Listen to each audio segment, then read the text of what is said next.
Bonjour, je suis Madame Soare Fatou Silla, directrice générale adjointe de l'Agence nationale du service universel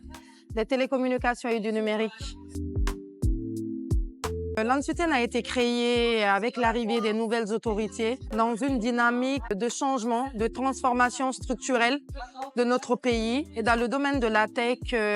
deux résolutions majeures ont été apportées. La création de l'ANDE, l'Agence nationale de digitalisation du service public, mais aussi l'Agence nationale du service universel des télécommunications et du numérique pour la couverture des zones rurales, donc les zones grises et blanches en République du Guinée, mais aussi faire la promotion de l'entrepreneuriat via le numérique, la vulgarisation de la littératie numérique,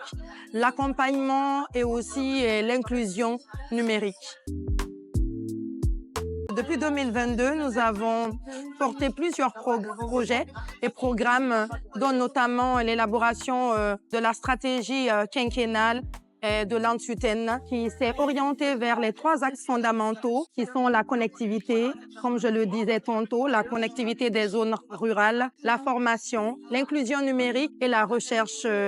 dans le secteur des télécommunications et du numérique. Nous avons aussi porté des programmes de renforcement de capacité à l'usage du numérique. Un programme dénommé Ercon a été lancé depuis 2022, dans lequel nous avons formé et renforcé les capacités de 500 femmes sur l'étendue du territoire national, 150 jeunes à travers un programme de formation, mais aussi d'accompagnement pour l'employabilité, dans lequel, sur les 150 jeunes formés, 75 jeunes ont été intégrés dans le marché du travail, donc dans le secteur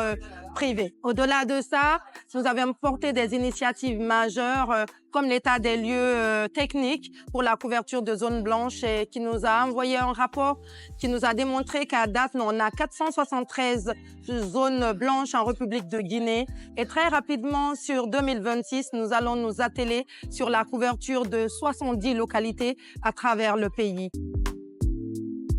Le Grand Prix de l'Ansuten fait partie des programmes phares en ce qui concerne l'axe recherche, dans lequel nous faisons la promotion de l'innovation technologique en Guinée. Donc ce prix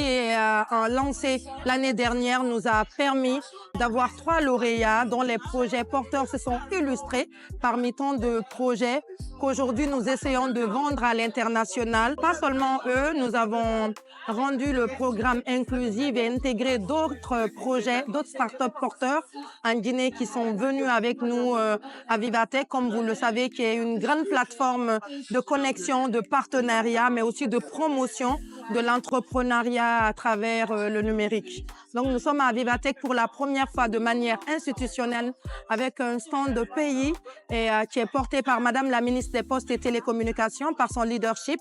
Donc nous sommes là aujourd'hui pour vendre la destination Guinée, pour vendre le savoir-faire guinéen, pour vendre l'innovation technologique qui est en train de s'opérer en Guinée et sur le plan du service public, mais aussi le secteur privé qui est en train de suivre une dynamique vraiment très importante qu'on doit accompagner et qu'on doit aujourd'hui mettre en lumière sur le plan international.